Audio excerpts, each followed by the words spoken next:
Salut et bienvenue dans cette vidéo. Aujourd'hui, nous allons explorer un concept fascinant qui traverse les cultures depuis des millénaires.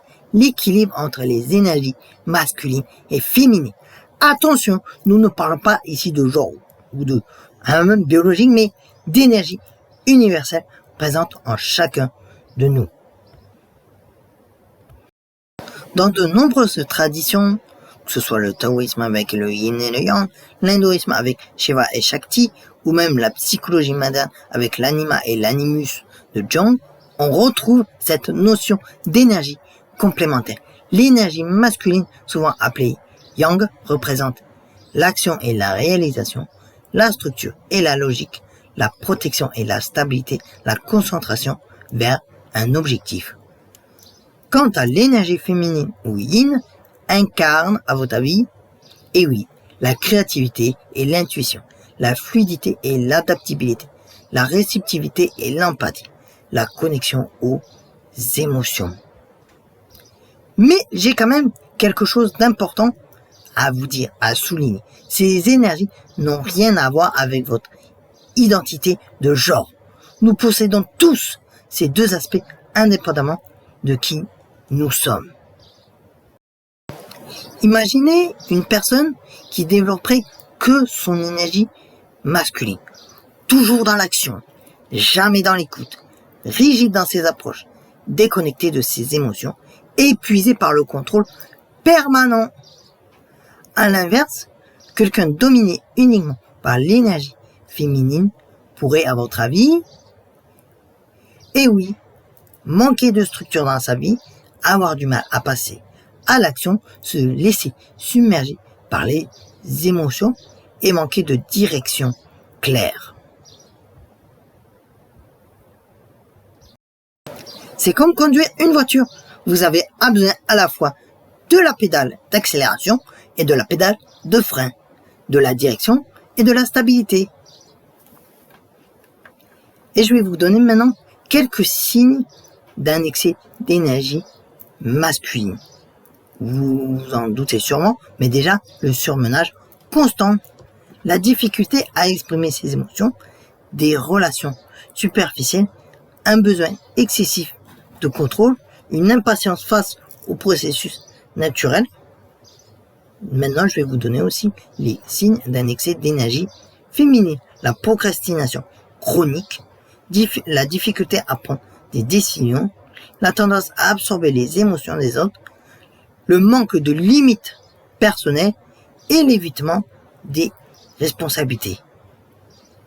Prenez maintenant un moment pour vous observer. Dans quel parterre vous reconnaissez-vous?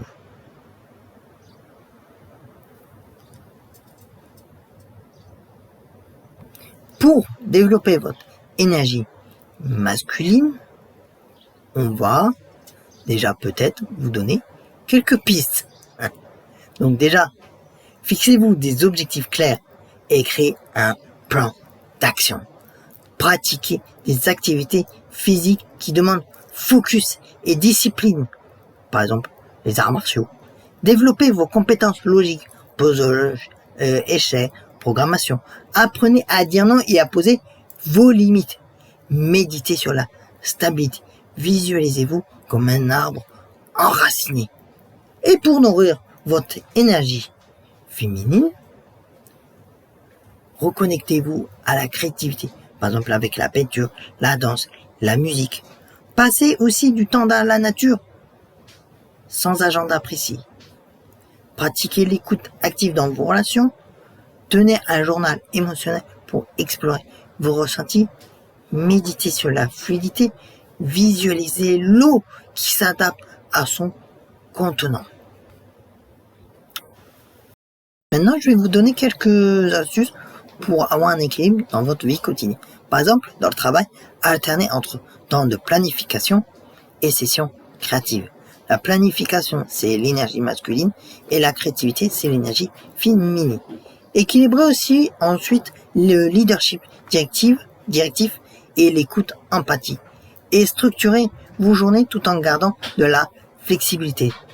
Dans les relations, maintenant, exprimez vos besoins clairement, énergie masculine, tout en restant à l'écoute, énergie féminine. Alternez entre vos moments d'intimité profonde et activités partagées. Et respectez votre besoin d'autonomie et de connexion. Maintenant, dans votre développement personnel, combinez discipline dans vos pratiques et intuition dans vos choix. Équilibrez temps d'action et temps de réflexion.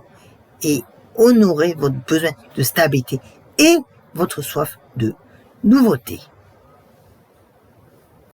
Voici maintenant quelques erreurs à éviter. Ne forcez pas le changement. L'équilibre se cultive progressivement. Évitez les étiquettes rigides. Nous sommes tous uniques. Ne supprimez pas vos aspects naturels. Renforcez plutôt ce qui vous manque. Et n'imitez pas les autres. Trouvez votre propre équilibre personnel. L'équilibre des énergies masculines et féminines n'est pas une destination, c'est un voyage. Certains jours, vous aurez besoin de plus d'action et de structure, d'autres ce sera l'intuition et la créativité qui vous guideront. L'important, c'est de développer votre palette complète pour répondre aux challenges de la vie avec flexibilité et authenticité. Et dans les commentaires, n'hésitez pas à partager quelle énergie aimeriez-vous développer davantage en ce moment. Et n'hésitez pas à vous abonner si cette vidéo vous a aidé.